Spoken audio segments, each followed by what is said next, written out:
আপনি নিজে ফেলছেন। এই আপনাদের মতো মহিলারা আছে না আশেপাশে মানুষের গায়ের উপরে মারা ফেলেন। এই আপনার কাছে কোনো প্রমাণ আছে মানে আমি ফেলছি? আমি জানতাম আপনি মিথ্যা কথা বলবেন, আপনি একটা লায়ার। এই জন্যই তো আমি প্রমাণটা সাথে করে নিয়ে আসছি। এই উল্টো পাল্টা কথা বলবেন না কিন্তু, আপনি বেয়াদবের মতো কথা বলতেছেন। এই খবরদার মহিলা, নিজের বেয়াদবের মতো কাজ করেন, আপনি মানুষকে বলেন বেয়াদব। আপনাদের মতো মহিলারা কি করে আশেপাশে জানলা দিয়ে চারিদিকে ময়লা ফেলে, এই জন্য মানুষের অনেক অসুবিধা হয়। অসভ্য কোথাকার, জানোয়ার কথা। এই কোন বস্তিতে ছিলেন আপনি? কোন বস্তিতে যাচ্ছেন বলেন তো? বস্তি মানে আপনি জানেন মোহাম্মদপুরে আমাদের 1800 স্কয়ার ফিটের ফ্ল্যাট আছে। আমি তো শুধু বাচ্চার স্কুলের জন্য এখানে ভাড়া দেখতেছি।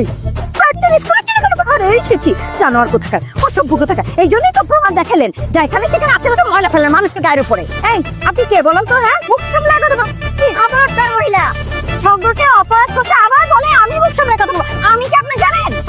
উপরে শামিম সামান্তা থাকে, আমি তাদের খালা, ঢাকার বাইরে থাকি। আমার বোনের 2টা ফ্ল্যাট, একটা ওরা ভাড়া দিচ্ছে আর একটা ওরা নিজেরা থাকে। তো ওই